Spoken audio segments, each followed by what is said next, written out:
ডলারের দামে অস্থিরতা কমাতে আইএমএফ এর পরামর্শে আসছে নতুন পদ্ধতি। শেয়ার বাজারে দরপতনে নিয়ন্ত্রক সংস্থাকে দায় দিলেন অর্থ উপদেষ্টা। বিনিয়োগকারীদের দায়ী করছে না, যারা প্লেয়ার ভেতরে, যারা রেগুলেটর, তাদের অনেক দোষ আছে।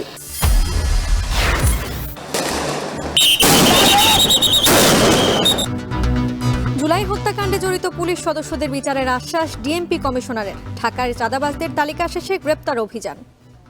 এই লিস্ট 1-2 দিনের মধ্যে সম্পন্ন হলে আমি চাঁদাবাজদের গ্রেপ্তারের জন্য, তাদের বিরুদ্ধে ব্যবস্থা গ্রহণের জন্য অচিরেই পদক্ষেপ গ্রহণ করব। পূর্বাচলে গাড়ি চাপায় বুয়েট শিক্ষার্থী মাসুদ নিহতের প্রতিবাদে ক্যাম্পাসে অবস্থান কর্মসূচি ও বিক্ষোভ। সর্বোচ্চ শাস্তি সহ 5 দফা দাবি।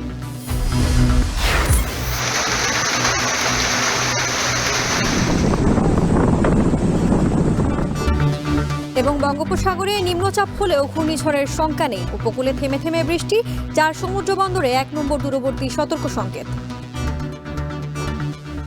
জানুয়ারি মাস যেহেতু আমাদের বাংলাদেশের শীতলতম মাস, এটা হয়তো প্রথমার্ধে অথবা জানুয়ারি শেষার্ধে অথবা মাঝামাঝি যে কোনো সময় আমাদের 3টা সময় আমাদের চান্স থাকে মৃদু থেকে তীব্র শৈত্যপ্রবাহ আসতে পারে।